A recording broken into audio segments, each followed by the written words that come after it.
Y, perdón, la idea es rememorar y rever nuestra historia, la historia de la ciudad de Río Grande. Así que bueno, no les quito más tiempo porque las chicas tienen bastante para decir. Les agradezco que se hayan tomado la tarde de hoy para reflexionar sobre este tema. Muchísimas gracias. Bueno, muchas gracias, Ale. La verdad que es importante tener en cuenta estas cuestiones que dijiste porque nos ayudan a entender algunas características, ¿no?, de este tipo de hechos. No me presenté en cuanto a mi profesión, pero soy abogada y soy trabajadora social, entonces como está bueno para nuestras próximas también análisis y estudios, como pensar estas características, ¿no? Esto en cuanto a medida de protección, en cuanto a qué fuerza pertenecen estas personas, estos agresores, ¿no? Voy a empezar compartiéndoles la pantalla.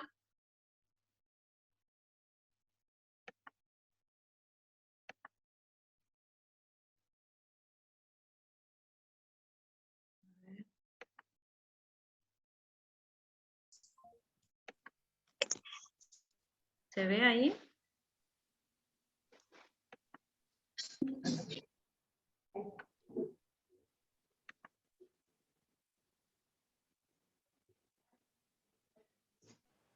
¿Se ve bien, Flor?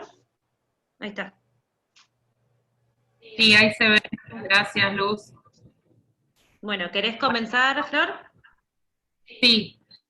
Bueno, buenas tardes a todos, a todas, a todes. Gracias por estar conectadas.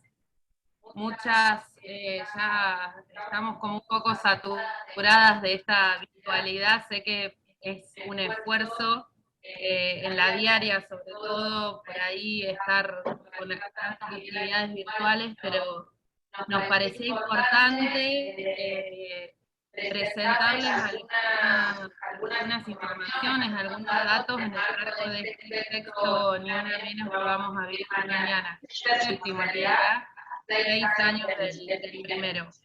Cuando estábamos en esta actividad con Alejandra, con la compañera de la secretaría, pensábamos en el camino recorrido y también en todo lo que nos falta, ¿no? Y esta presentación, como decía Luz, tiene como objetivo rememorar algunos de los femicidios que han ocurrido en Río Grande años atrás. Mi nombre es Florencia Vasos, soy secretaria de Comunicación Social. Estuvimos estos días trabajando con Luz en conjunto, ella desde la mirada de derecho y yo desde la mirada de la comunicación y desde los medios. Este trabajo no pretende ser un trabajo finalizado, podríamos decir, está en construcción permanente, y me dicen que se escucha con eco. ¿Ahora se escucha mejor? Bien, ahora sí. No pretende ser un trabajo acabado, les decía, ni la verdad absoluta para nada, es nuestra mirada, es lo que nos atraviesa, lo que les vamos a contar, y seguramente después de que terminemos vamos a poder intercambiar y vamos a poder seguir reflexionando entre todas. Hacer memoria feminista es un desafío porque las mujeres y las diversidades no estamos acostumbradas a contar nuestra propia historia. Durante siglos hablaron por nosotras y es hora, es momento, es ahora de que saquemos nuestra propia voz. Luz, si podés pasar a la siguiente imagen. Bueno, ¿por qué hacer memoria desde los feminismos? Esto que les decía recién, porque necesitamos comenzar a escribir nuestra propia historia, reconocer nuestras voces y también valorar el recorrido hecho por nuestras propias compañeras en Tierra del Fuego, en todo el país y en América Latina. Sobre todo valorar lo hecho por nuestras pioneras y por las ancestras. Y en este valorar el recorrido también me refiero a las instituciones que en pocos años han avanzado en algunos aspectos y en otros que por supuesto aún restan resolver, pero hasta hace un par de años atrás nos parecía impensado, por ejemplo, tener un ministerio de las mujeres a nivel nacional, una secretaría de la mujer, género y diversidad en el municipio, aquí en Río Grande, y otra en la ciudad de Ushuaia. En pocos años hemos avanzado, pero bueno, por supuesto, restan todavía muchos desafíos, y en esa construcción y en ese camino como militantes feministas vamos y tenemos que impulsar esas transformaciones.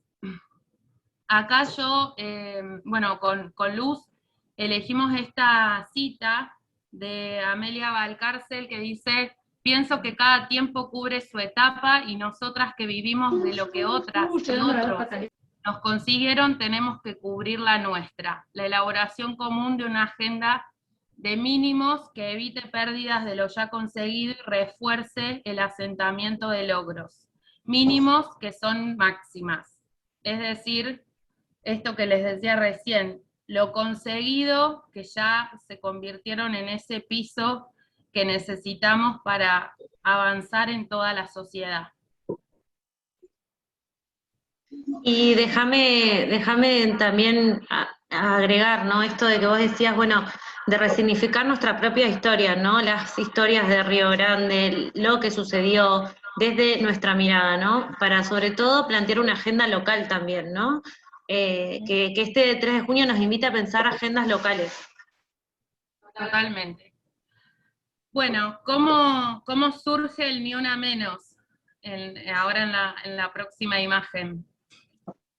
Ahí aparece la foto de Kiara Páez y un tuit que elegí de la periodista Marcela Ojeda. Algunos podrían decir que Ni Una Menos surge de un tuit, que es justamente el que estamos viendo en la pantalla, que es del 11 de mayo del 2015, a raíz del femicidio de Kiara Páez en Rufino, en Santa Fe.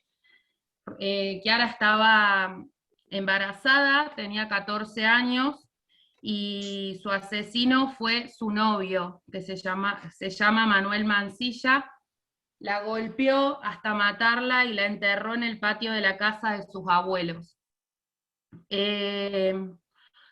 Este fue como el basta, el poner un punto con todo lo que nos venía pasando, ¿no? Y Marcela tuiteó un poco lo que estaba latente en muchas, el sentimiento que veníamos teniendo de nos están matando, ¿qué vamos a hacer? Y fue un poco desde ese impulso que ella puso en Twitter: actrices, políticas, artistas, empresarias, referentes sociales, mujeres, todas, no vamos a levantar la voz, nos están matando. A ese tuit del 11 de mayo del 2015 lo respondió en poquitos segundos Florencia Echeves, también periodista y conductora en ese momento del canal TN, y le respondió: se me ocurre mujeres referentes grosas convocando a mega marcha. No sé si sirve, pero visibiliza. Y a partir de ahí, las redes sociales se transformaron en una especie de propagación de esto que les decía, de todo lo que estábamos sintiendo y que estaba latente en nuestra sociedad. El movimiento de mujeres, de feminismos en América Latina ya estaba presente desde hacía muchas décadas. El Ni Una Menos no surgió solo de las redes sociales, sino que fue un proceso histórico que se fue gestando y que, bueno, que de alguna manera se empezó a visibilizar muchísimo más con las redes sociales. Surge en Argentina a mediados de 2015 como esto que les decía, como una expresión de una parte de la sociedad, mayoritariamente mujeres, que repudiábamos la violencia machista en su versión más extrema, los femicidios, los asesinatos de mujeres en manos de hombres que las consideraban de su propiedad. Y las repercusiones de ese grito no se hicieron esperar, porque tras esa primera marcha de 2015 en Argentina, esa consigna de Ni Una Menos se masificó en manifestaciones en toda Latinoamérica, en Europa y también en Asia. Llegó a Uruguay y a Ecuador en el mismo año, en el 2015, a Perú, a Bolivia, a Colombia, a Venezuela, a Nicaragua y a Chile en el 2016, y también a Italia, Francia, Turquía, Alemania, Suiza, Canadá, Estados Unidos, China, Holanda, Bélgica, bueno, y un montón de países más entre 2015 y 2018. Acá un poco me emocionan, quise hacer una selección de fotos, chicas, pido perdón a las compañeras que están conectadas, porque la verdad era muy difícil mostrar todo lo que hemos ido haciendo y todo lo que nos hemos ido movilizando durante todos estos años.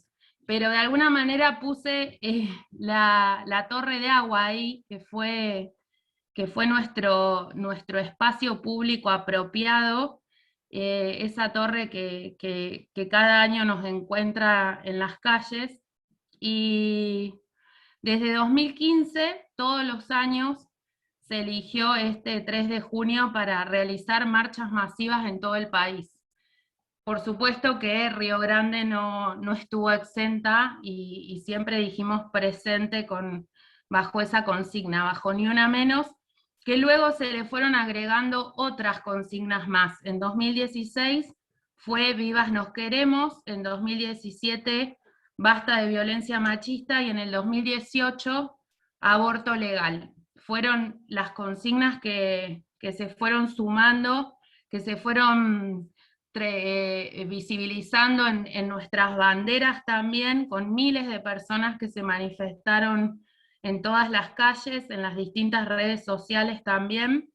Y como les decía, Río Grande no estuvo ajena a este proceso histórico, y muchas de nosotras, de las que hoy estamos reunidas acá virtualmente, fuimos protagonistas. Las calles, el espacio público, son el escenario político de todos estos acontecimientos.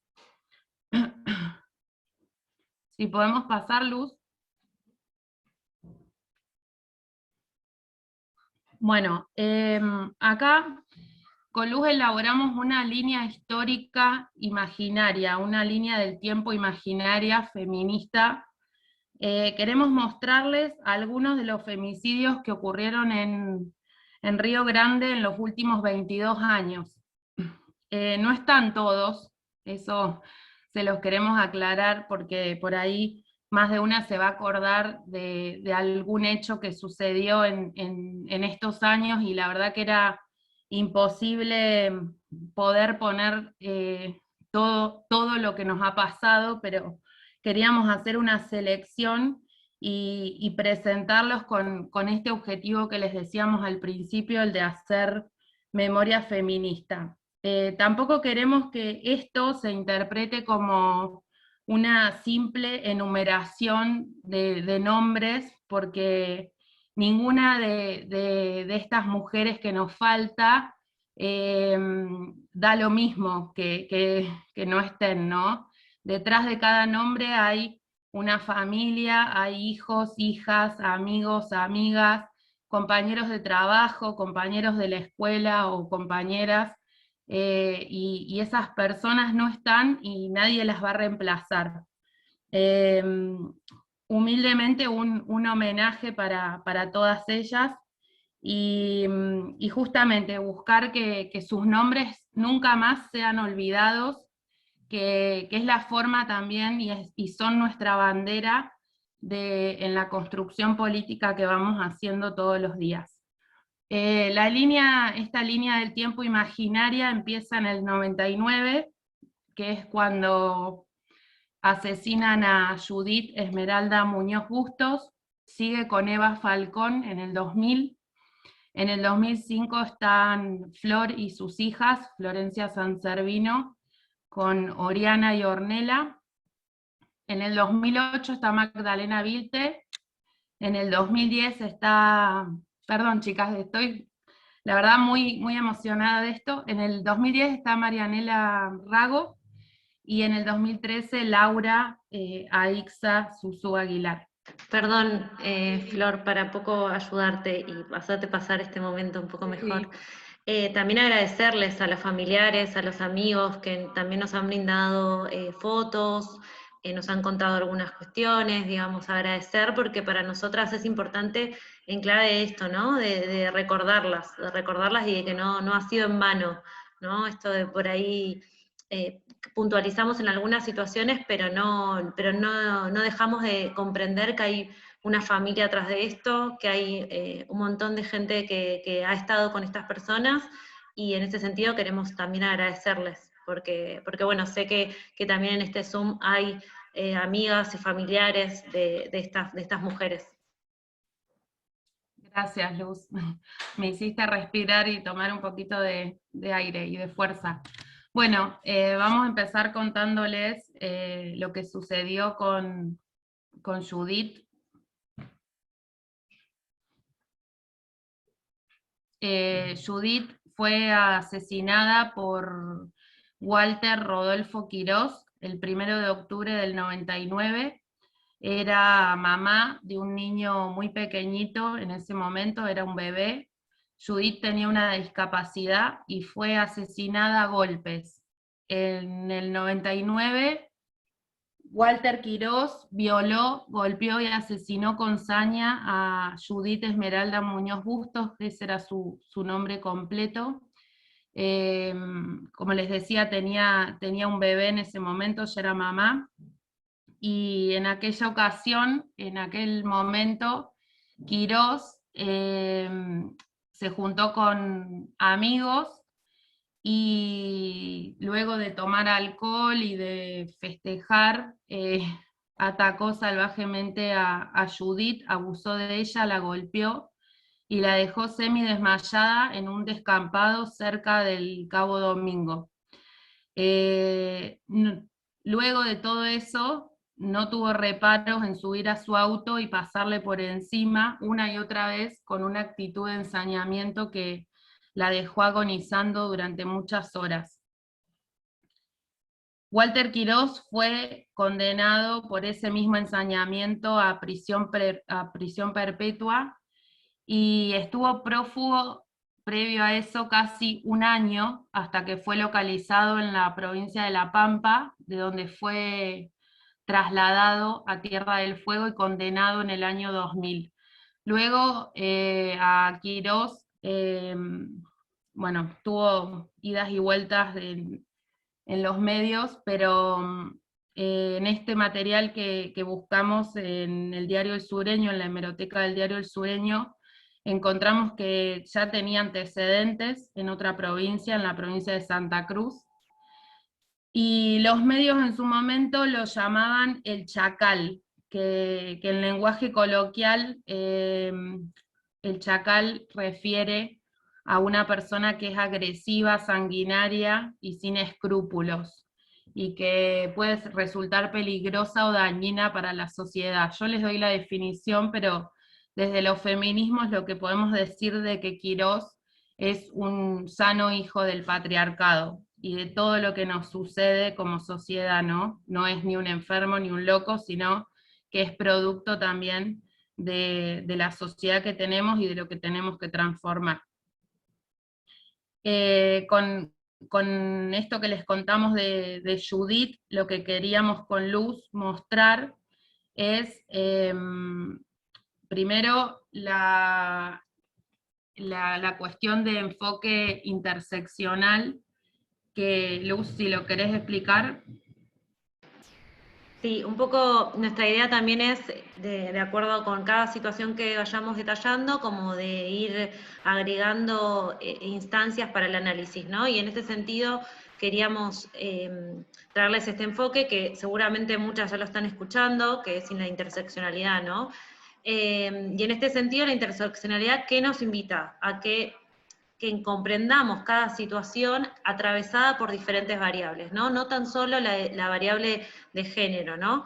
Y que esto no sea una sumatoria de desigualdades, sino que nos invite a pensarlo desde una mirada relacional. Y en este sentido, este enfoque fue establecido dentro de la segunda ola feminista por Bell Hooks, que es una referenta feminista del movimiento femenino negro, y que justamente ella lo que venía a cuestionar al feminismo liberal de la segunda ola es, bueno, a nosotras como negras nos atraviesan otras cuestiones, ¿no? Y en este sentido entendemos que el femicidio de Judith debe ser analizado desde este enfoque, ¿no? De comprender sobre todo la discapacidad que mencionaba Flor, también en la investigación que hicimos en los medios no queda clara la edad que tenía Judith, bueno, esto de que ya era también madre, digamos, que se entienda y que se analicen las situaciones de diferentes variables, ¿no? Porque no es lo mismo, siempre cuando doy este ejemplo de interseccionalidad, no es lo mismo una mujer hoy en día de determinada clase social, que ha podido estudiar, que ha tenido otra inserción dentro de la sociedad, a otras compañeras, ¿no? Entonces, de poder comprender todas estas variables y cómo nos atraviesan desde el análisis, ¿no? Sobre todo si nuestra también bandera es proponerle al Poder Judicial que analice las situaciones desde otra mirada.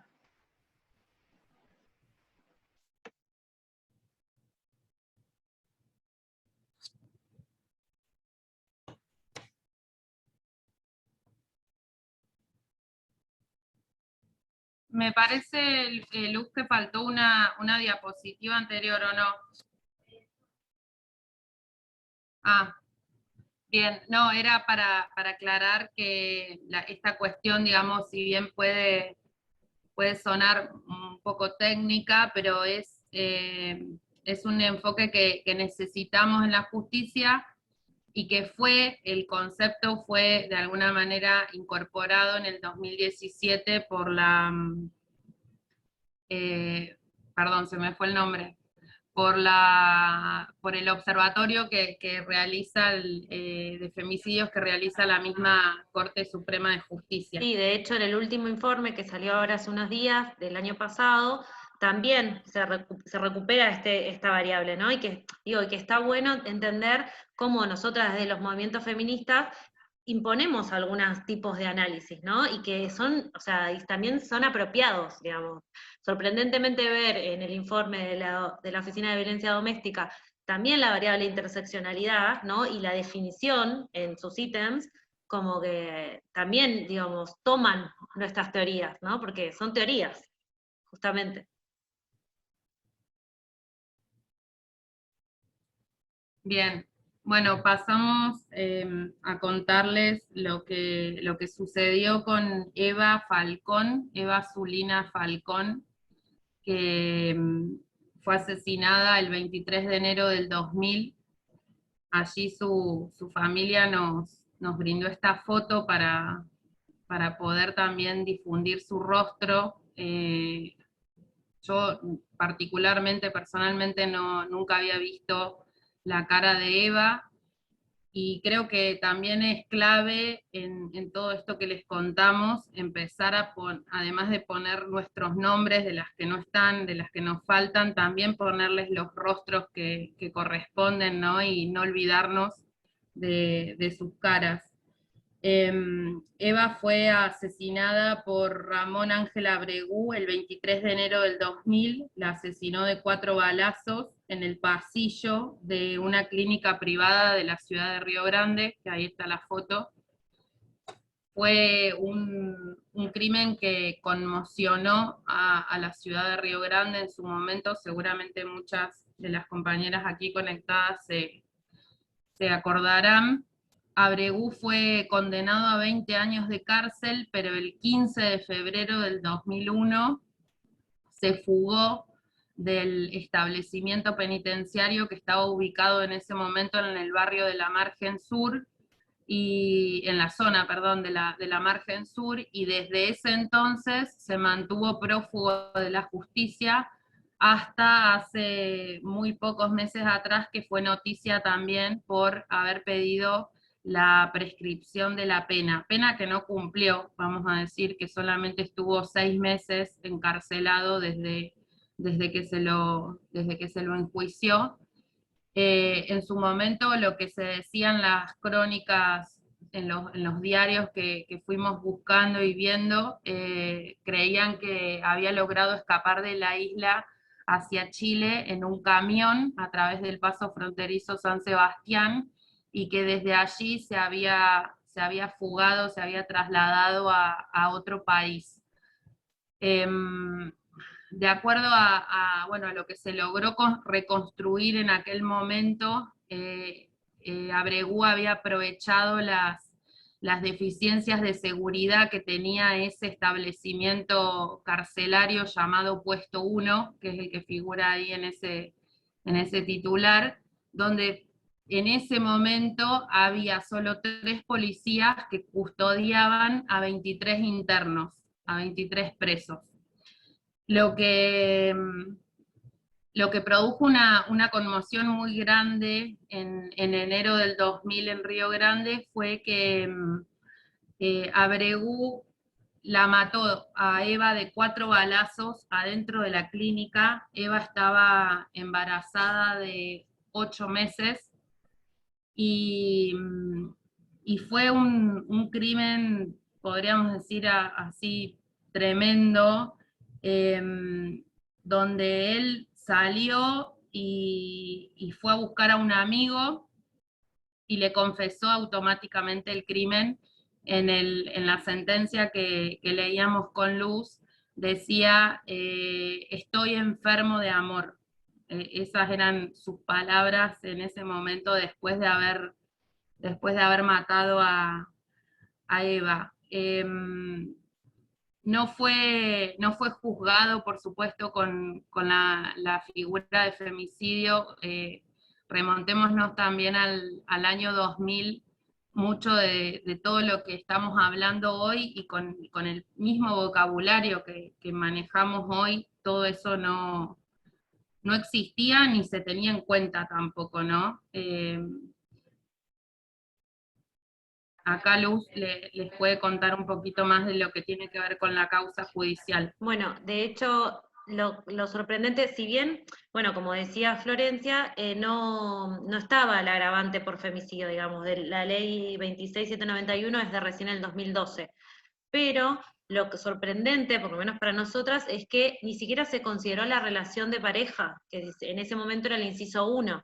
Digamos, pese a que estaban separados, o sea, él en un momento, según la causa, se había ido a Santiago del Estero, de donde eran oriundos ambos, después regresó, y ahí es cuando ve el embarazo de Eva, pero más allá no hay un análisis de eso, ¿no? Nos quedamos, o el Poder Judicial se queda con esa frase de, bueno, aparentemente estaban separadas, ¿no?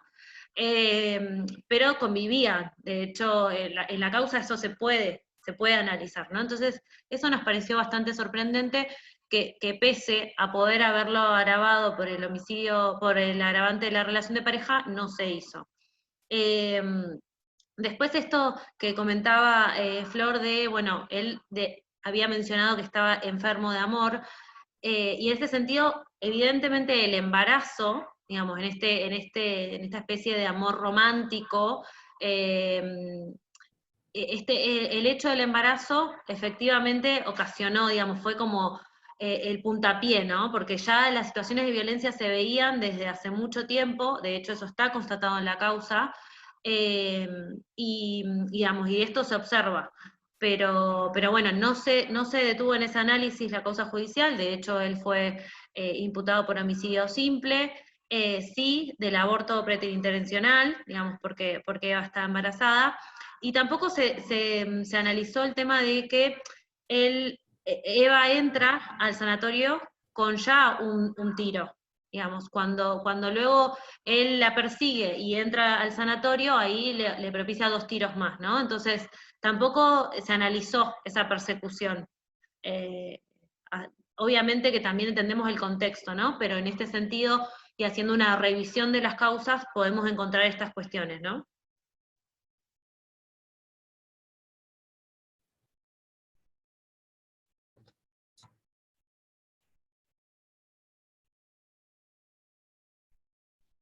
Bueno, acá tenemos la tapa del diario El Sureño del 28 de enero del 2005, el día después a al femicidio de Florencia Sanservino y de sus pequeñas hijas Ornella y Oriana Leiva Sanservino. Las tres fueron asesinadas por Juan Carlos López, expareja de Florencia, quien ya la venía amenazando desde hacía un tiempo. Ellos habían terminado su relación y la familia de Florencia cuenta que, y las amigas también, que López no aceptaba esa situación y la venía amenazando ya desde hacía mucho tiempo y le escribía cartas y la acosaba, con muchas denuncias también de Florencia. Estamos hablando del año 2005, cuando sucede esto, que tanto Flor como sus hijas van llegando a su casa y se encuentran con Juan Carlos López, quien las increpa y les dispara a las tres.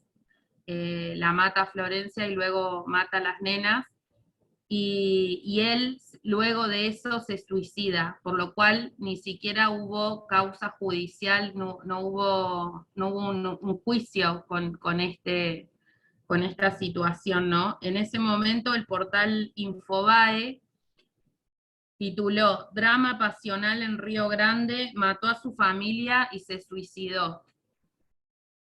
De acuerdo a lo que se estableció en la investigación en ese momento, López sacó una pistola calibre 22, disparó a Florencia, le disparó a las nenas, matándolas prácticamente en el acto, y luego se suicidó. Un vecino que pasa poco después de esto por el lugar, por ahí por calle Rivadavia, que es donde ellas vivían, vio los cuerpos tirados en el patio y ahí alertó a la policía, que a su vez llaman al Hospital Regional Río Grande, pero cuando llega la ambulancia, el médico de guardia solamente pudo constatar la muerte, el fallecimiento de los cuatro, que se había dado, como les decía, prácticamente de manera instantánea. De acuerdo a lo que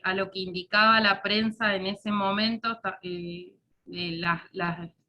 las noticias que buscamos, Florencia tenía 3 balazos en la cabeza y las nenas 1 balazo cada una también en la cabeza. López se suicidó pegándose un tiro en la frente.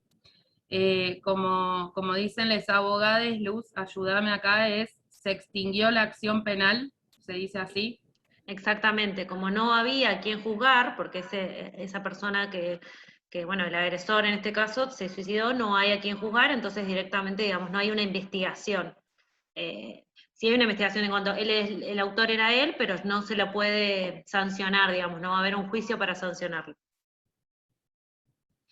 Bueno, en esta búsqueda de memoria feminista que fuimos haciendo con Luz y con otras compañeras en estos últimos días, tuve la posibilidad de hablar con Pamela, hermana de Flor Sanservino, porque no teníamos fotos de ellas, no teníamos fotos ni de Flor ni de sus niñas, y bueno, y Pamela me autorizó a mostrarles estas fotos que ven acá. Eran personas llenas de luz, y me mandó un texto que con la autorización de ella y con todo el respeto que me amerita también el dolor de esta familia, se los voy a leer para compartirlo con ustedes y para que también de alguna manera nos imaginemos cómo era cada una. Ornelita era una nena muy dulce y tranquila, todo lo hacía despacio y con mucha delicadeza. Le gustaba el color rosa, amaba a su gatita Pupe, hablaba mucho y le decíamos Piki. Oriana era todo lo contrario, súper activa, movediza, siempre riéndose y pensando alguna macana para hacer. desde apagarle el tele a su hermana y salir corriendo o esconderle sus peluches. Le decíamos Pecosita. Las dos eran muy unidas y cariñosas entre ellas y con nosotros. Eran nenas que todo el tiempo te demostraban amor, te abrazaban y te decían cosas lindas. Florencia era muy especial, espontánea, resolutiva y activa.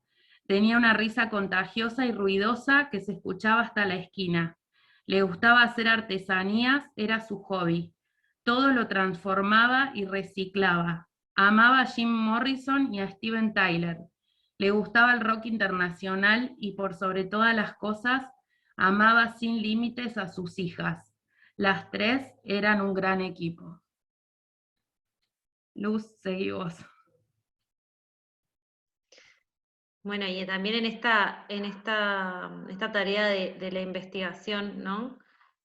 Sorprendentemente, cuando estábamos en el Sureño viendo, bueno, un poco a ver cómo habían tratado los diarios esta situación, en un recuadro al lado del crimen brutal, decían, bueno, que hace un tiempo Río Grande también había sido escena de otro, lo que ahora llamamos femicidio vinculado, ¿no?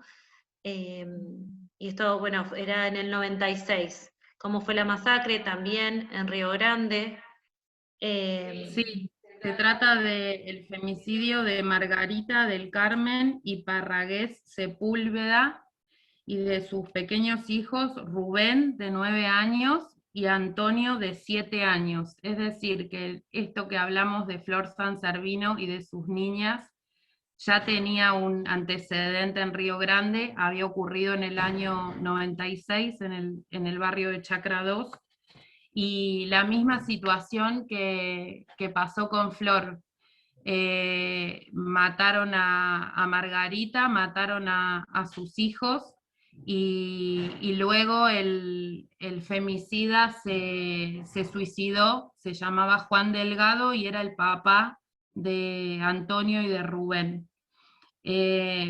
Pusimos también en esta presentación la noticia de Margarita y de Flor para contarles lo que significan los femicidios vinculados y que siguen ocurriendo al día de hoy, ¿no?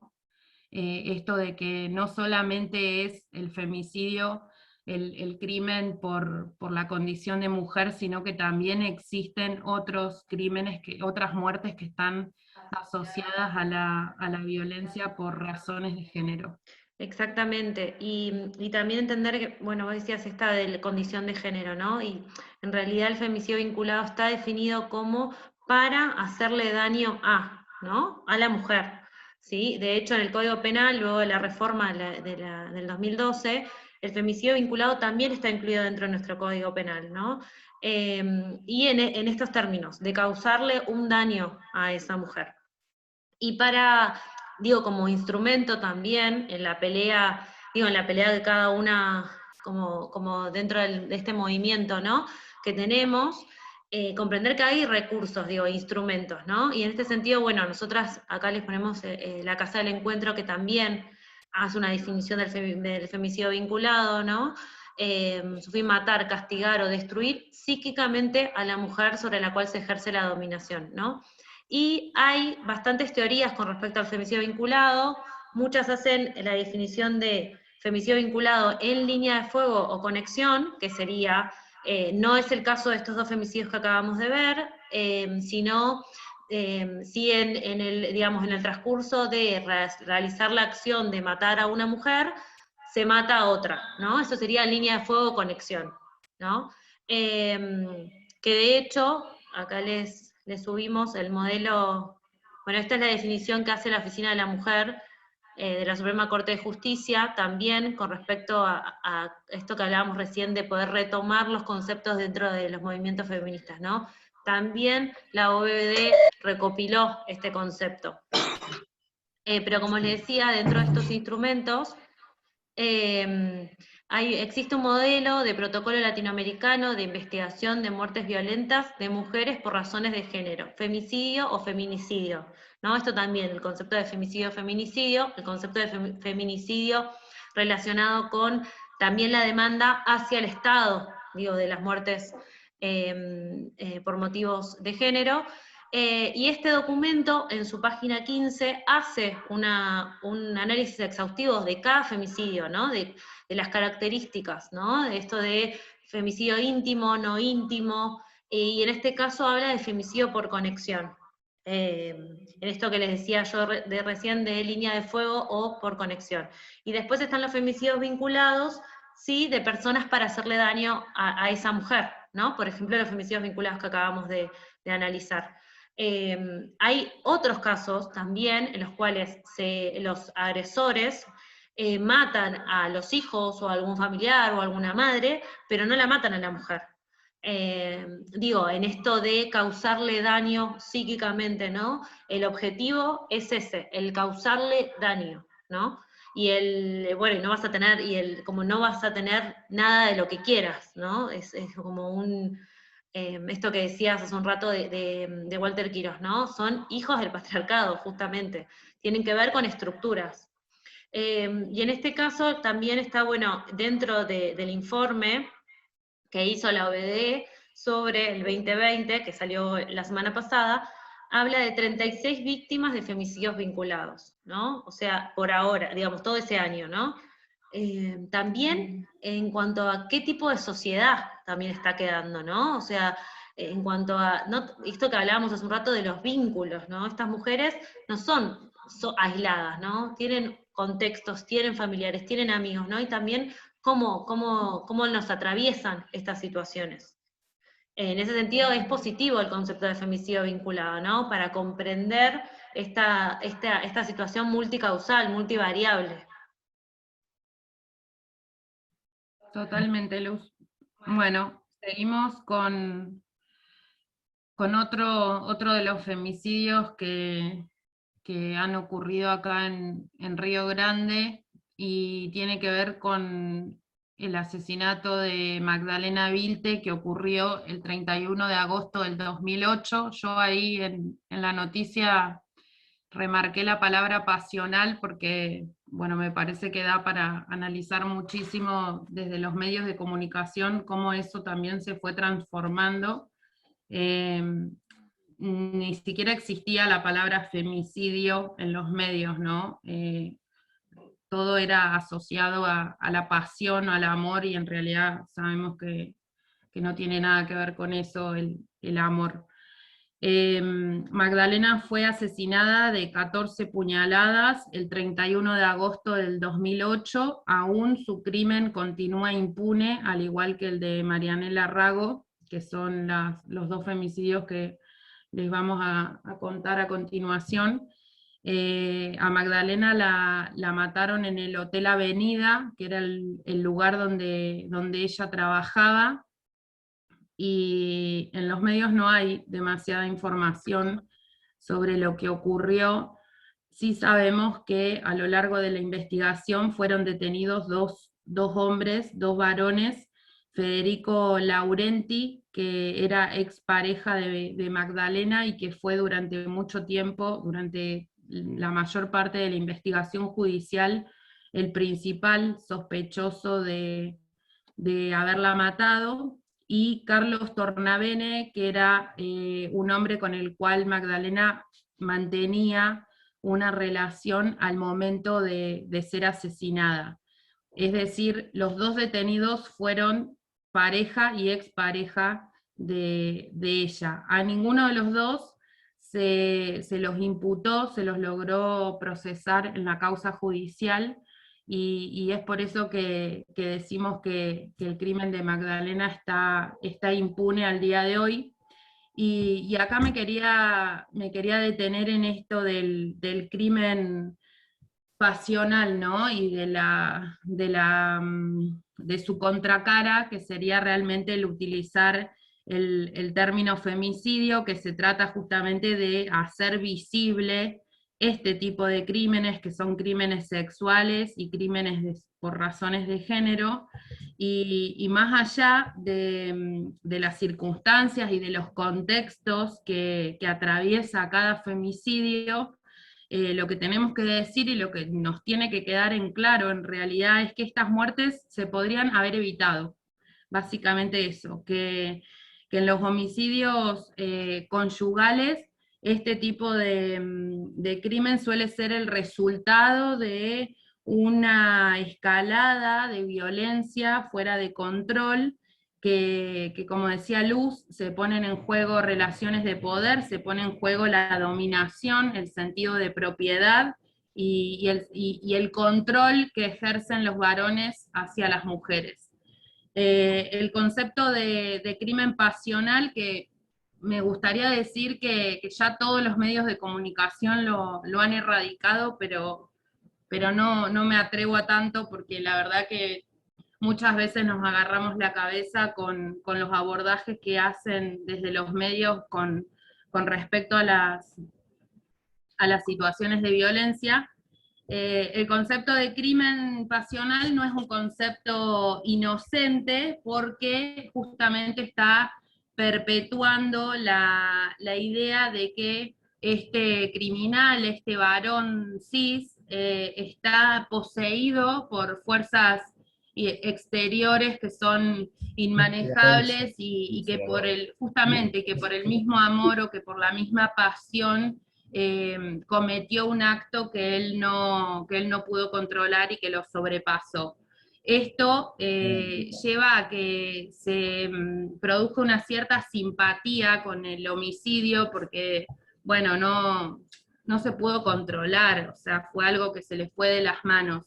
Incluso rodea, al presentar la información de esta manera, rodea al crimen como una cierta aureola de romanticismo, y ya sabemos que esto no tiene que ver con la realidad de las mujeres. Hay varias autoras que hablan sobre el tema de los mitos que rodean a las situaciones de violencia extrema, y justamente cómo se arman algunos estereotipos también en relación a la mujer víctima de femicidio. En este abordaje, digo, que hacen los medios, lo hemos visto mucho con el femicidio, no la puse acá a la tapa, pero quizás más de alguna compañera la va a recordar, la de Melina Romero, donde una piba que abandonó la secundaria.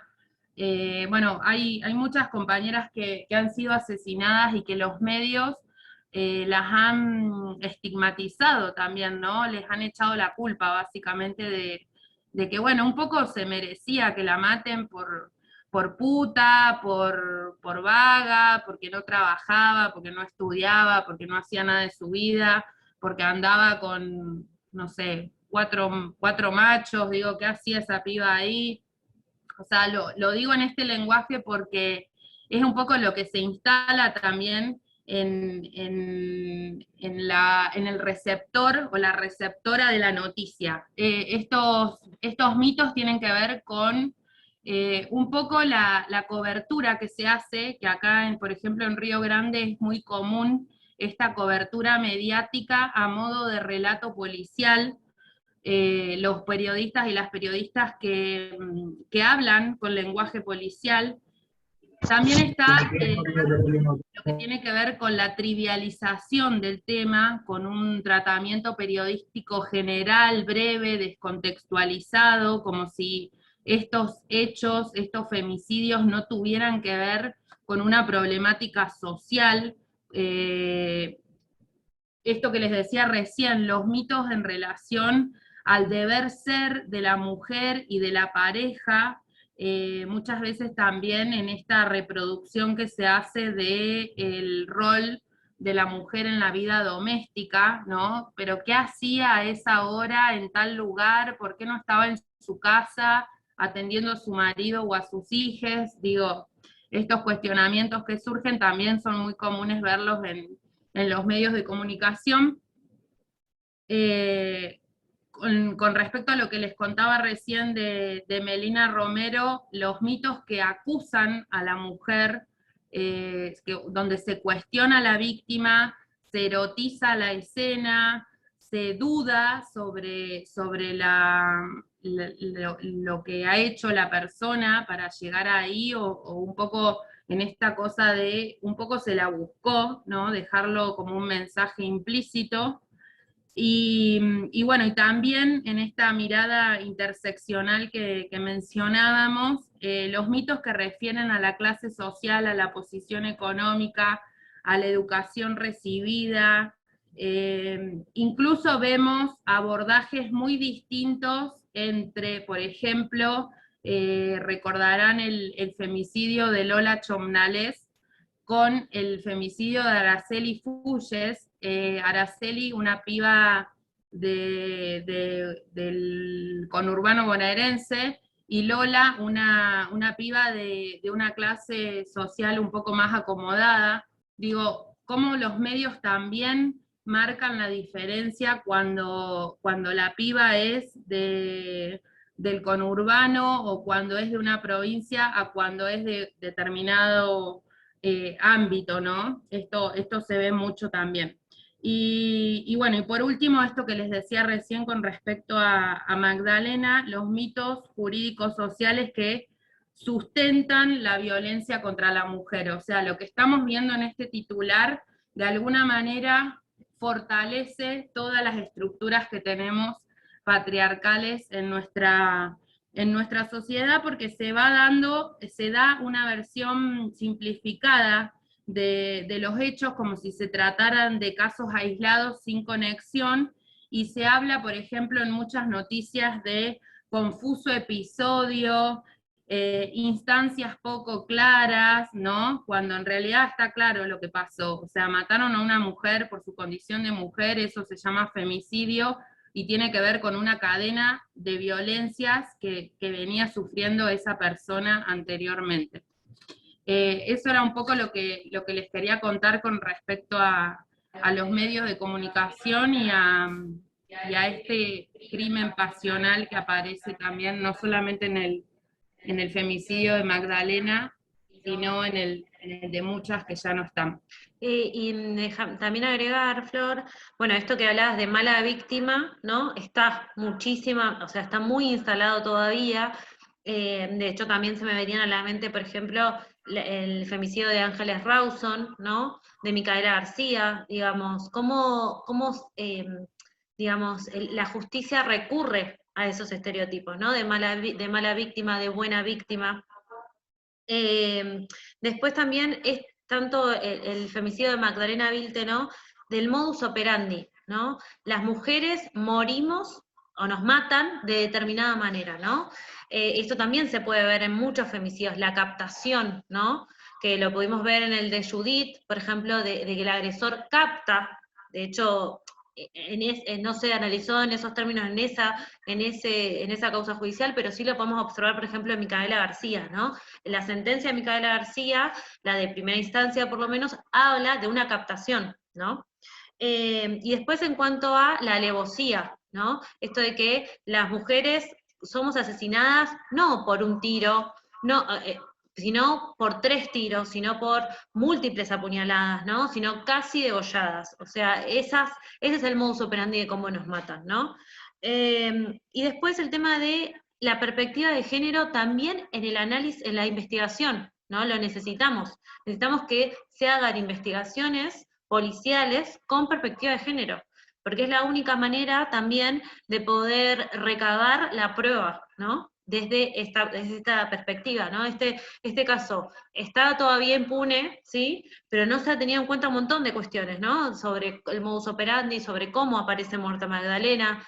Y en este sentido me parece que nos tienen que invitar a pensarlo desde esa lógica, ¿no? De cómo morimos las mujeres, cómo nos matan, cómo matan a las mujeres, ¿no? Que no es, y que está claro, según estadísticas, como que no es similar a la de un varón, ¿no? Acá les poníamos como los aspectos a considerar, ¿no? ¿Cómo es asesinada una mujer? La alevosía, ¿sí? Muchas veces no se tiene en cuenta este inciso, que es el inciso 2 del artículo 80, ¿no? De que en general todas las causas sobre femicidios son con alevosía, ¿sí? No, como les decía recién, no es un tiro o una puñalada, ¿no? Son múltiples, y me llegan hasta como a poder establecer que la maté, ¿no? O sea, la voy a matar, sí o sí va a morir.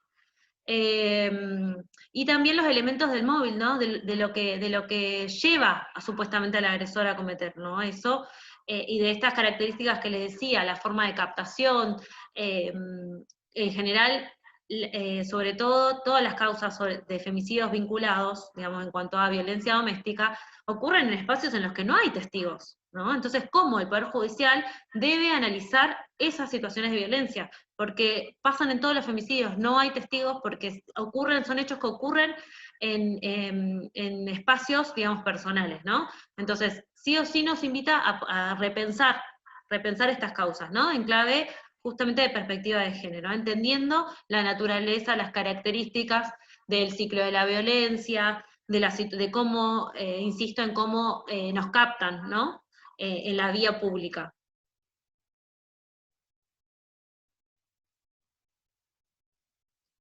Y en este sentido, justamente de esto de que hablábamos de cómo nos captan y de bueno, de lo de la alevosía, ¿no? Si bien el femicidio de Marilena Rago no ocurrió en nuestra ciudad, nos parecía importante también traerla a este espacio y poder recuperar el análisis que se realizó en esa época. ¿Para esto? Es De una hecho, charla de género. perdón, pero voy a silenciar una persona. Digamos, el modus operandi del femicidio de Marilena Rago también tiene que ver con esto, ¿no? Con una alevosía, fue en su casa, ¿sí? No estaba dañada la cerradura, no había, digamos, indicios de que una persona diferente que ella no conocía haya entrado a ese domicilio, ¿no? Y en toda la causa, si bien el femicidio ocurrió en 2010, digamos, y no teníamos, perdón, en 2000, sí, y no teníamos todavía, digamos, la reforma, tampoco se tuvo en cuenta, digamos, todos los relatos sobre violencia que sufría Marilena Rago con respecto a Francisco Amador, ¿no? No se tiene en cuenta esto. Y de hecho, Francisco Amador presentó en múltiples ocasiones el pedido de sobreseimiento, ¿no? Y la última noticia es que la Cámara resolvió que Amador vaya a juicio por homicidio simple, ¿no? Pero más allá de que lo que menciona la Cámara es que sea homicidio simple, lo que cabe recalcar y recuperar de esto es que sí consideró el contexto de violencia. Digo, sí consideró el contexto de violencia, más allá de que no puede juzgarlo por femicidio, porque no existía ese tipo penal, pero sí consideró el contexto de violencia y sí consideró que como Estado Nacional ya habíamos firmado, digo, tratados internacionales, ¿no? La Belén do Pará, la CEDAW, habían instrumentos internacionales, ¿no? En este sentido, digo, es para también no darles y poder recuperar algunos aspectos positivos dentro del análisis del Poder Judicial, ¿no? Actualmente nos encontramos esperando la fecha de juicio. Algo positivo también para mí es que el TOC, digamos, que va a intervenir, es el que intervino en la causa de Ángeles Rawson, es decir, hay funcionarios y funcionarias que tienen perspectiva de género, pero bueno, sigue impune, ¿no? Sigue impune y ha logrado también, en este sentido, el agresor tomar todas las herramientas para poder seguir impune, ¿no? Por suerte, y gracias al apoyo de la familia y de la movilización y de estar presentes, esto se pudo revisar. Yo quería agregar, Luz, con respecto a esto del ensañamiento y que mencionabas recién, que Marianela fue vista por última vez la madrugada del 27 de junio de 2010. Ella era estudiante de periodismo, estaba en Buenos Aires, se encontraba viviendo con su hermano en el barrio de Valvanera al momento de ser asesinada, y no asistió a una reunión con amigos de acá de Río Grande que tenía que tenía pautada en ese momento, para que nos pongamos en contexto, año 2010, junio del 2010, estaba ocurriendo el Mundial, y justo había un partido de la selección argentina ese día, que Marianela había quedado con sus amigos de ver, y como nunca llegó a esa reunión, a ese partido, ahí se encendieron las alarmas, porque no contestaba el teléfono, no respondía a los mensajes, y bueno, y su hermano Matías fue al departamento de calle Tucumán, y ahí la encontró muerta, murió degollada, y el asesino le aplicó 23 puñaladas con una cuchilla que nunca se encontró, que desapareció de su casa, y quien la mató también se llevó un juego de llaves, 2 teléfonos celulares, una notebook, un reproductor de MP3 y una cámara de fotos. Todos esos elementos también faltaban de su casa. Como decía Luz, es algo, me parece, a tener en cuenta que bueno, que por el contexto de la pandemia todo se paralizó, de alguna manera se ralentizó, digamos, el proceso judicial, pero hay que insistir, hay que militar también que el femicidio de Marianela llegue a ser juzgado, porque nos merecemos, y la familia de Marianela, su mamá Patricia, su hermano y sus amigas merecen justicia también. Por eso es muy importante que la tengamos también presente en este 3 de junio. Sí, sí, y en este sentido es esto, ¿no? De que no nos interesa, digamos, ponernos en lupa de ser como sangrientas en ese sentido, pero sí entender, ¿no? Y sobre todo porque en el caso de Marianela, durante la investigación no se tuvieron en cuenta estas cuestiones, ¿no? Y se entorpeció el lugar del hecho. Entonces, en este sentido es que por eso digo esta demanda, ¿no? De solicitar perspectiva de género también dentro de las investigaciones, porque esos son los insumos con los que tienen que trabajar, digo, los jueces, las juezas, las fiscales, digamos. Entonces necesitamos también llegar a esos espacios, digo, que esos espacios nos escuchen y tomen nuestros conceptos. Hay alguien que está dibujando en la pantalla. Bueno.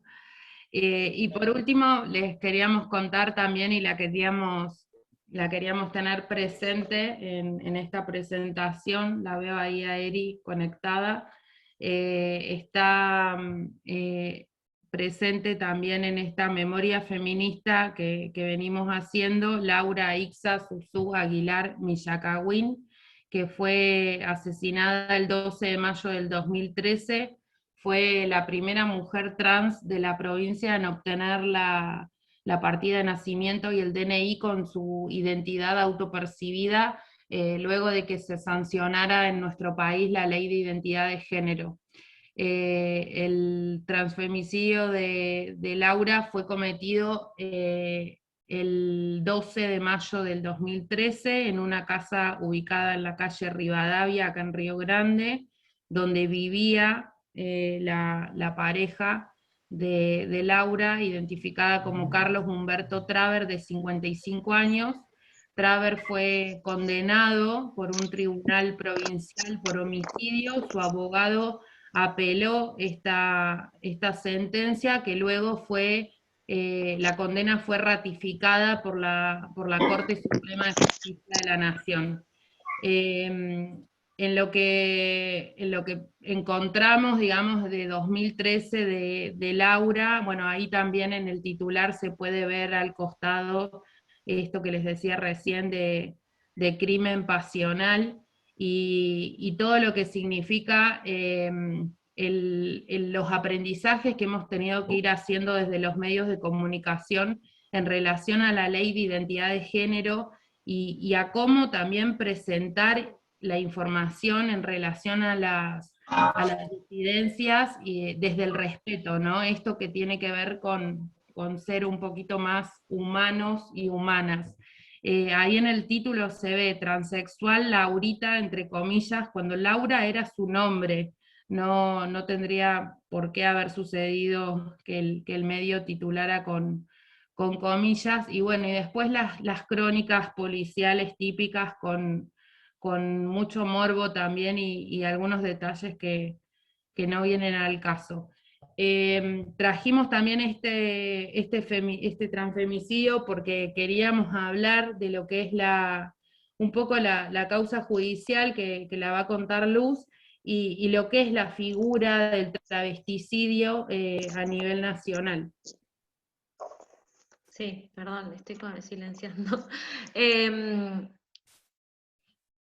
Bueno, sí, en este caso nos parecía importante como remarcar que el travesticidio de Susú fue en 2013, ¿sí? Ya teníamos la ley de 2012, o sea, podría haber sido caratulado como travesticidio, ¿no? Nuestro artículo 80, los agravantes están, digamos, y se conceptualiza como el odio hacia el género, ¿no? También acá vemos el tema que ya veníamos hablando de las apuñaladas, ¿no? Y de este modus operandi de cómo somos asesinadas las mujeres y las disidencias, ¿no? Y las diversidades. Después otra cosa que nos pareció también, digamos, alarmante, es cómo se la describe a Susú, ¿no?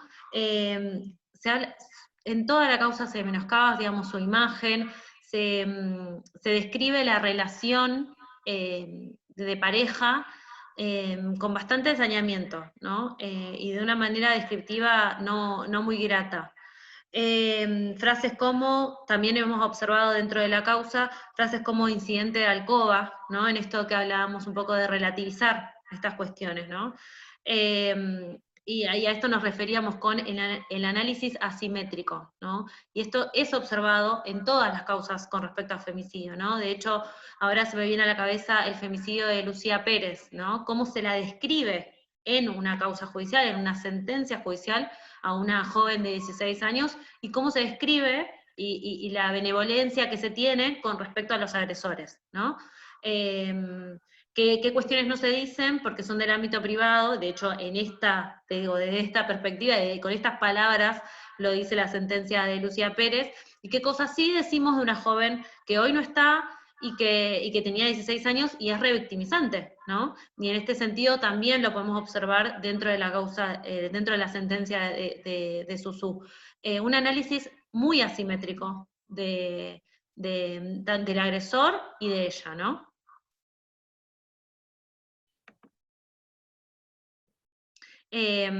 Y ya que hablamos también de travesticidios, de crímenes de odio, ¿no? ¿A qué nos referimos cuando hablamos de crímenes de odio?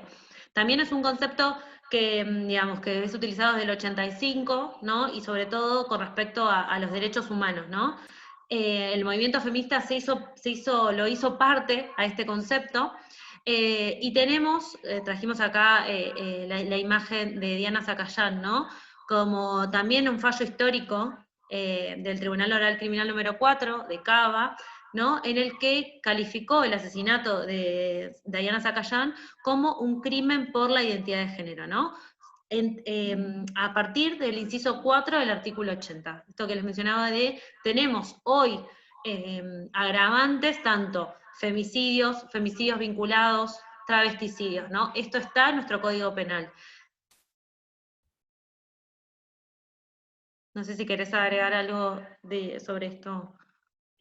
No, simplemente que me parece importantísimo ver la foto ahí de Diana Zacayán, que también es una de nuestras referentas a nivel nacional y regional, ¿no? Recordarla y poner su foto también en esta memoria feminista, aunque no sea de Río Grande, pero fue también una de nuestras grandes pioneras en la lucha de Argentina por tantos derechos. Sí, y yo insisto por ahí desde el ámbito de lo legal y de la abogacía, ¿no? Pero es importante tener estos recursos, saber que existió este fallo histórico, ¿no? Y entender que fue para ella también, ¿no? Que una militante con respecto a esto, la respuesta fue esta, ¿no? Un fallo histórico, un fallo por primera vez utilizado, digo, en esto de también reconocer a los lugares que hemos llegado, ¿no?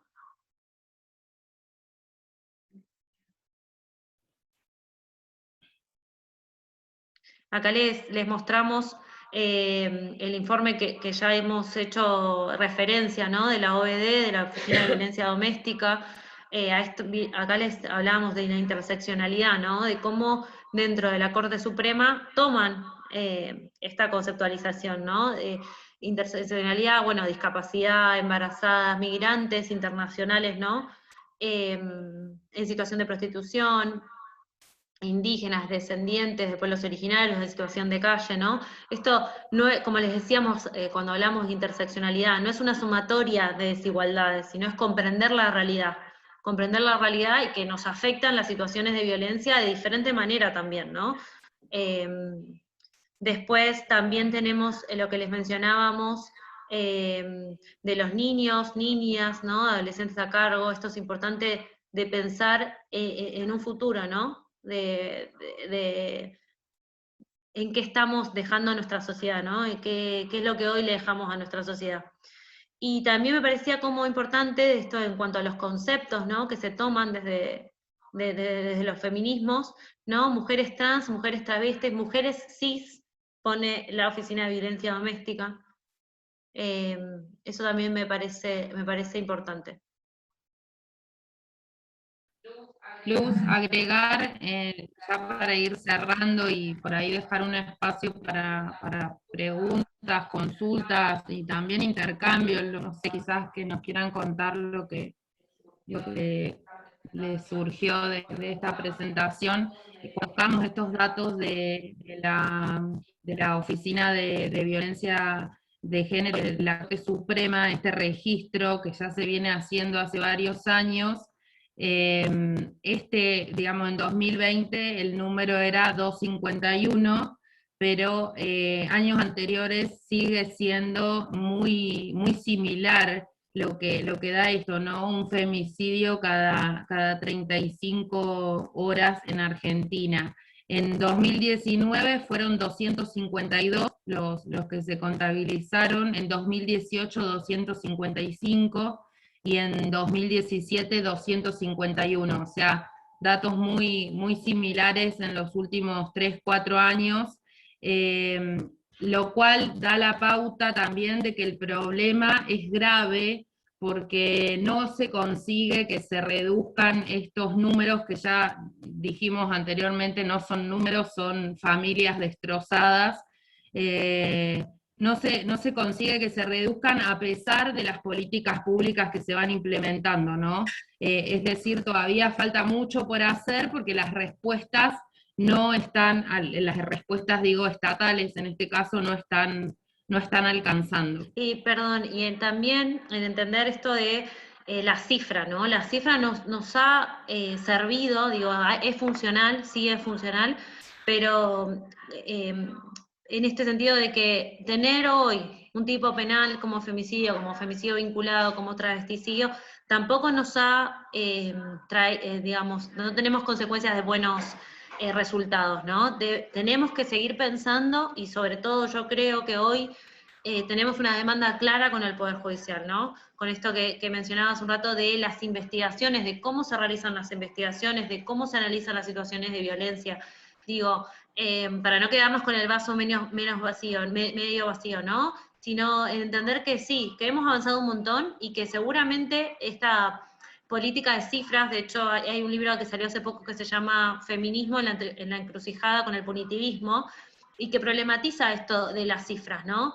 Pero que esto nos invite a pensar nuevos, o a seguir reformando, ¿no? Y en este sentido la estructura del Poder Judicial, ¿no? Que también es un poder por demás masculinizado, donde existe techo de cristal, y donde necesitamos las feministas también llegar, ¿no?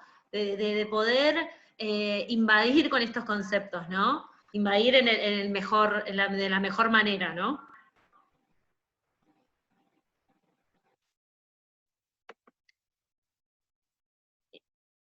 Y con esto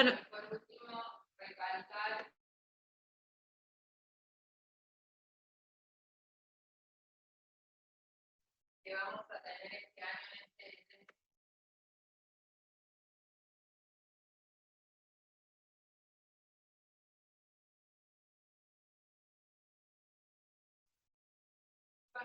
en este Flor se congeló, me parece.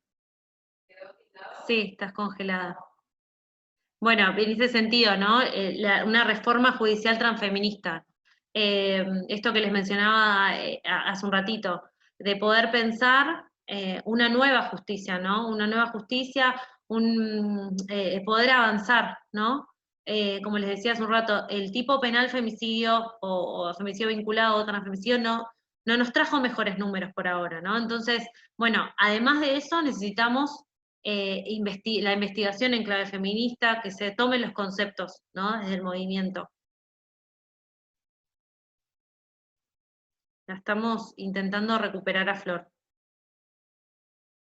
Se clavó la compu. Dale. No sé qué le pasó. Bueno, la van a ver conmigo.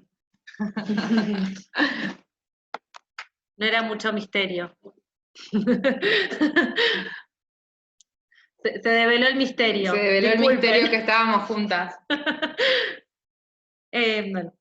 No, recalcar esto, que es la reforma judicial transfeminista que necesitamos, es una de las consignas principales de este Ni Una Menos, de este nuevo 3 de junio, que si bien por la pandemia sabemos que es muy complejo movilizarse, pero creo que a través de nuestras redes sociales y con toda la militancia que ya sabemos y con nuestras redes feministas que nos sostienen, tenemos que seguir impulsando las transformaciones que nos faltan, y no solamente este 3 de junio, sino todos los días, compañeras.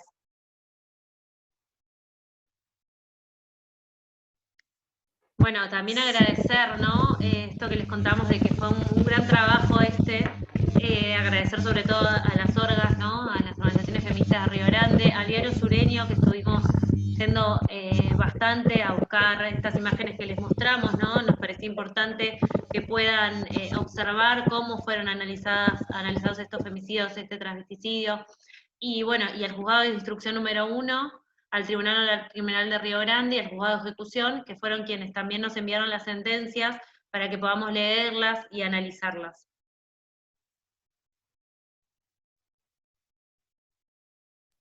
Hola, buenas tardes. La palabra, a ver si... Me gustaría A ver, pedir la espera, palabra. Erika, porque yo no te escucho. Espera un segundito.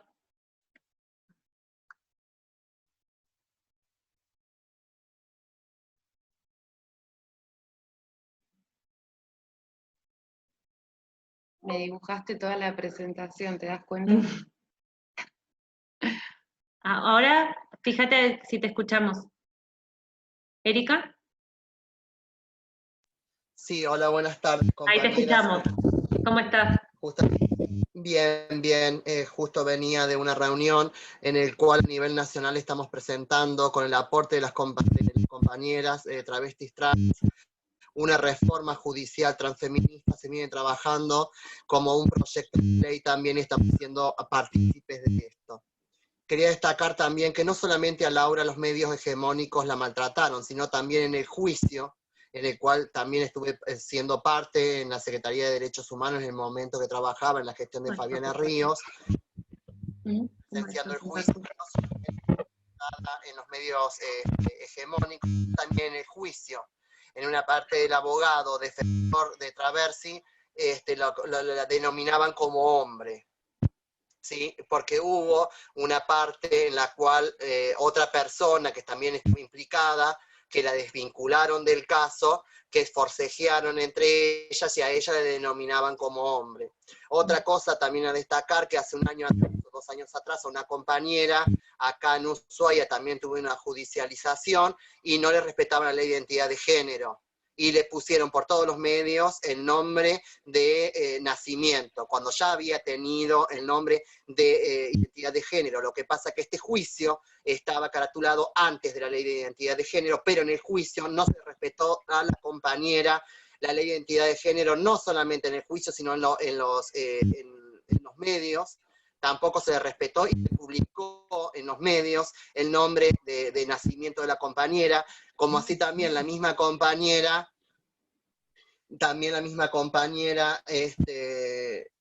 fue a un domicilio a ejercer su trabajo de peluquera y la intentaron matar. Y fue caratulado como intento de asalto, pero no fue caratulado como intento de homicidio. Entonces, esto nos falta mucho para construir, y justamente con las reformas judiciales es muy importante el aporte del pueblo, el aporte de las comunidades, el aporte de las personas que venimos en situaciones de vulnerabilidad, a las personas que ejercemos la prostitución, a personas que venimos de los contextos no hegemónicos, como así también de los contextos no... Disculpen, pero tengo una gripe muy avanzada, no sé si tengo COVID, bueno, no viene al caso. Las personas Bueno, cuídate. que atravesamos ciertas... no estamos contempladas en la justicia ni tampoco en los medios hegemónicos. Entonces, la justicia tiene que tener el abordaje de las personas que venimos en otras situaciones, en otros contextos socioculturales, para poder trabajar las leyes con lo sociocultural y poder equilibrar. Nosotras, las personas travestis trans, somos docentes socioculturales, ya que tenemos muchos aportes para dar a la sociedad y a la comunidad. Y sería muy importante también que se implemente el cupo laboral travesti trans en la provincia, en los municipios, como así también en el Poder Judicial, pero que seamos partícipes las personas en situaciones de vulnerabilidad, como así también los colectivos que venimos en otras circunstancias socioculturales, para formar parte de esos proyectos y poder darnos nuestros aportes, no desde lo académico, sino de la idoneidad, porque nosotros tenemos la idoneidad suficiente como para poder dar esos aportes, porque sabemos perfectamente cuáles son las necesidades que tenemos como comunidad para desarrollar dichos proyectos. Así que muchísimas gracias por habernos convocado, muchísimas gracias por ser partícipe de esto, como siempre, la sororidad en el transfeminismo de Tierra del Fuego, que nos ha costado mucho construirlo, y hoy por hoy podemos abrazarnos, pero ¿saben qué? Solamente juntas, las feminidades, podemos cambiar esta sociedad. Así que hay que seguirse hermanando, seguirse poniendo a trabajar, y estoy a disposición, estamos a disposición para trabajar lo que sea necesario para poder construir una sociedad con igualdad, equidad y oportunidades para todos. Gracias. Gracias, Eri. Gracias, Te Erika. mando un beso grande. Besos, chicas.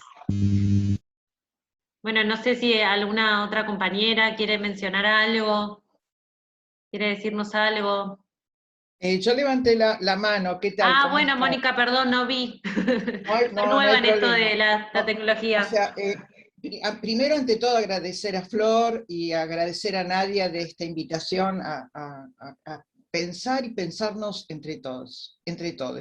Disculpen, tengo muchos años y me cuesta todavía utilizar el vocabulario inclusivo, meto la pata cada rato. A mí me preocupa mucho en esta provincia el tema de la diversidad y de las invisibilidades, entre ellas las mujeres afrodescendientes, afro-latinoamericanas que trabajan acá y que son las más estigmatizadas de esta ciudad en especial, en donde he hecho trabajo de campo con ellas, y las limitaciones que tienen para, por ejemplo, capacitarse y formarse, son las que no tienen voz. Entonces, me encanta Erika porque ya está empoderada ella, o sea, de hace mucho, ha venido una vez a escucharme en el IPES, y bueno, creo que hay determinadas comunidades que tienen que fortalecer también a las otras que no tienen voz y que son discriminadas. El caso de una lideresa afro acá, que fue perseguida por migraciones, entraba a su comercio de su peluquería, delante de la niña que tenía en ese momento 8 años, le dieron vuelta a la peluquería, o sea, me llamaba por teléfono, la acompañaba, hasta que ella, que trataba de hacer desarrollo comunitario con sus propios paisanos, enseñando gratuitamente peluquería y todo, llegó un momento en que se tuvo que ir porque era considerada un ser nefasto, y especialmente en ese momento por parte de un intendente que ya no está, que cuando se lo planteé personalmente, o sea, tuvo el prejuicio de hablar de que esta gente no tiene nada que ver con nuestra cultura. Y bueno, pertenece a una comunidad religiosa que ustedes los deben conocer, que son más antiguos en la ciudad, ¿no? Entonces yo creo que también, y he ofrecido a la licenciada Alejandra, unos talleres de sensibilización con las minorías étnicas, en la cual nunca fue respondido todo el proyecto, todos los objetivos, y que tiene que ver con la extensión universitaria de la UNTDF, por lo tanto es gratuito y no implica ningún gasto para la comunidad, ni para el municipio, ni para nada, ¿no? O sea, eso es lo que quería aclarar. Muchas gracias. Bueno, Mónica, sí, un poco lo que hablabas, nosotras al comienzo hablamos del concepto de interseccionalidad, ¿no? Cómo no se tiene en cuenta en un montón de políticas cuando se diseñan, cuando se evalúan. Y bueno, y con respecto a lo que nos mencionabas de la presentación, seguramente estarán en análisis, digamos, ¿no? Seguramente obtendrás una respuesta con respecto a esto. Pero bueno, son todas, digamos, aspectos que a nosotras, por lo menos, o elementos que nos invitan a pensar en estas situaciones y la multivariedad, digamos, que hay múltiples variables, ¿no? Y cómo nos atraviesan, digamos, ¿no? Con esto que yo les mencionaba cuando hablamos de interseccionalidad, y que no es lo mismo, ¿no? No nos atraviesa la violencia por motivos de género a las mujeres de la misma manera, ¿no? Ni siquiera también teniendo en cuenta las diversidades. Por eso el tema de racismo, discriminación, sí, invisibilidad, y se cruzan muchas dimensiones, ¿no? Bueno, totalmente. Muchísimas gracias. Gracias, Moni. Al contrario, gracias a vos, Florcita. Acá Nad Pesina preguntaba, ¿eso de la alevosía en un juicio tiene que verlo los fiscales, les fiscales, los jueces? Pregunta. Para Nadia, ¿no? Nadia, sí, Nad. A ver, la alevosía es un aspecto más para tener en cuenta, ¿sí? No es necesario que ni que lo defina el juez sí o el fiscal, ¿no? Lo puede definir cualquiera de las dos partes, lo que sí es necesario como entenderlo en esos términos, ¿no? En de que esto que les mencionábamos cuando hablábamos de los crímenes pasionales, ¿no? De no morimos si no no nos matan, digamos, si no se aseguran de que nos matan, ¿no? Y en este sentido es el tema de la alevosía, el enseñamiento que decía Flor, digamos, todos los femicidios que hemos analizado y los que, bueno, nosotras como compañeras que venimos pensando, tienen las mismas características, ¿no? Y eso de tener en cuenta. Algo que, perdón, no, Luz, sí, algo que no mencionamos, pero que ella lo dijo en algún momento de la presentación con el tema del modus operandi. Hubo también muchos femicidios cuando aparecían las chicas en bolsas de basura, ¿no? El femicidio también, por ejemplo, el de Wanda Tadei, que tenía que ver con prenderla a fuego. Hay situaciones que muchas veces lo hemos planteado y nos lo hemos puesto a pensar desde los grupos de periodistas feministas, donde decimos cómo informamos, cómo comunicamos esto para no hacer una casa de brujas, para no dar demasiada información y que esa información les sirva a otros posibles femicidas en replicar esas técnicas, en replicar esos modus operandi. Digo, es complejo también desde el periodismo feminista pensar qué información dar y qué información no dar con respecto a cómo matan a las mujeres, cómo aparecen en bolsas de basura, cómo aparecen al costado de la ruta, digo, cuerpos desechados, también desde lo simbólico, ¿no? Todo lo que se transmite con respecto a eso. Creo que podríamos estar, no sé, horas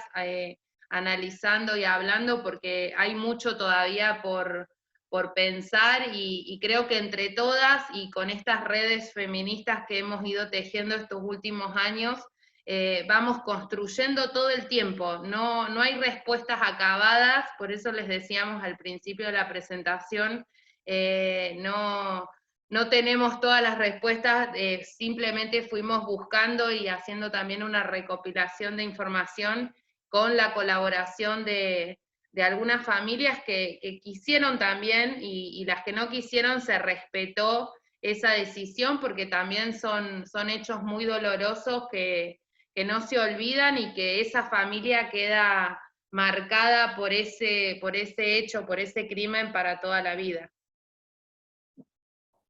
Luz, Sí.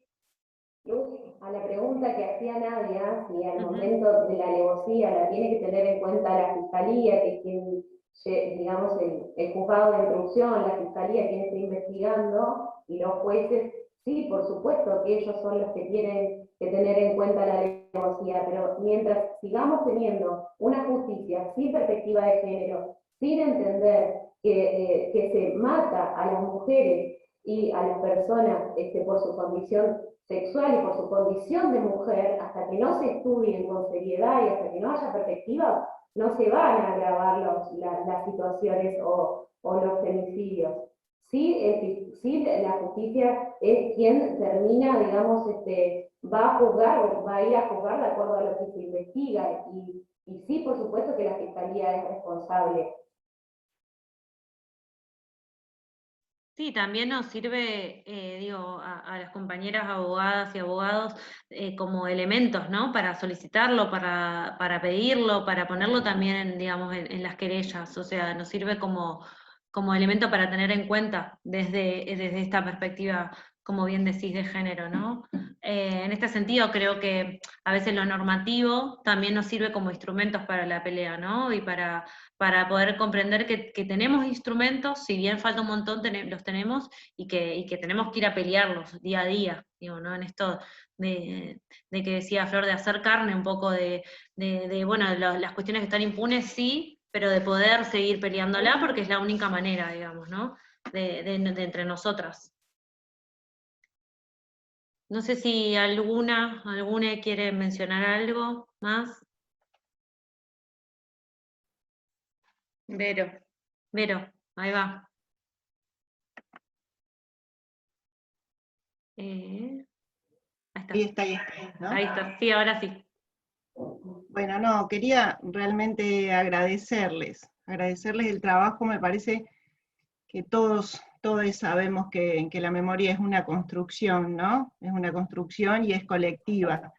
Y sin lo que no se conoce no se puede defender, no se puede militar, no se puede hacer carne. Así que me parece sumamente necesario. Ojalá que sea el inicio de, ya les doy un ciclo, de lo que sea que hayan pensado para poder seguir juntas construyendo esta memoria tan necesaria, y que es la única manera, ¿no?, de saber o de hacer y trabajar para que estas cifras que nos han impactado, que nos impactan todos los días, que nos hacen tanto daño, se reduzcan, desaparezcan. Bueno, no sé, trabajamos con ese corazón siempre, ¿no? Todas.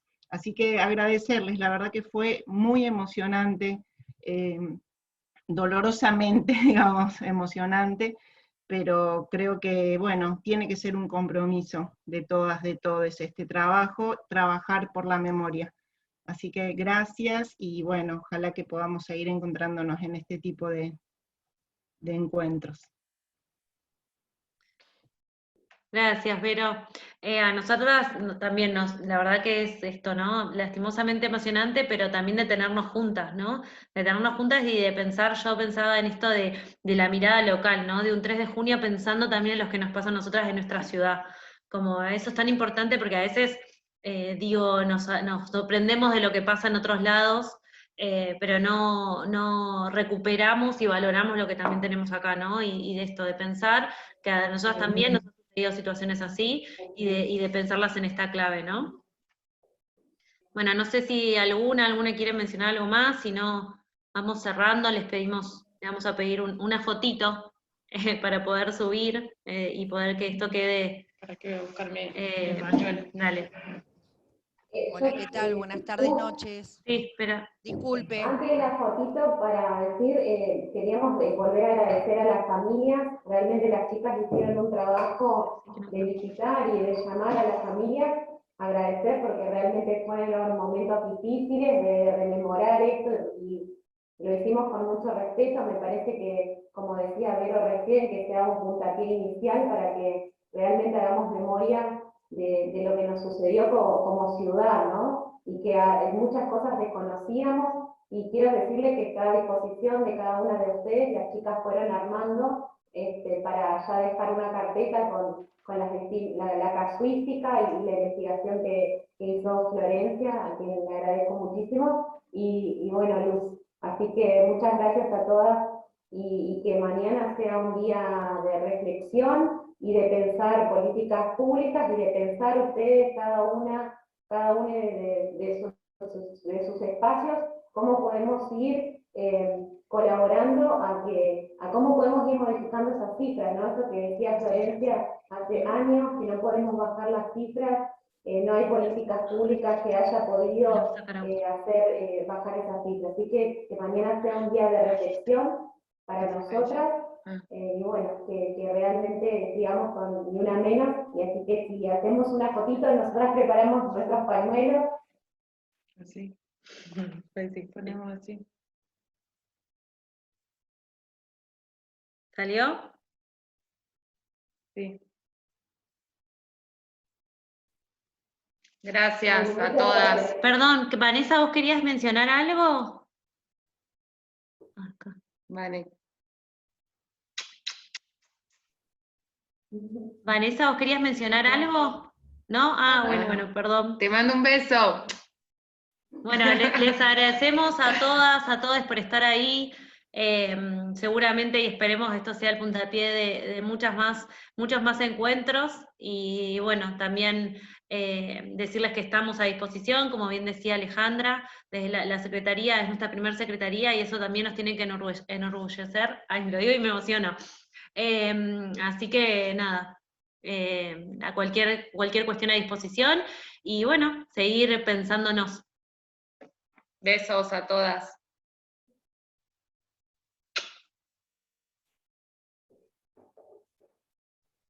Genial, pone Anita.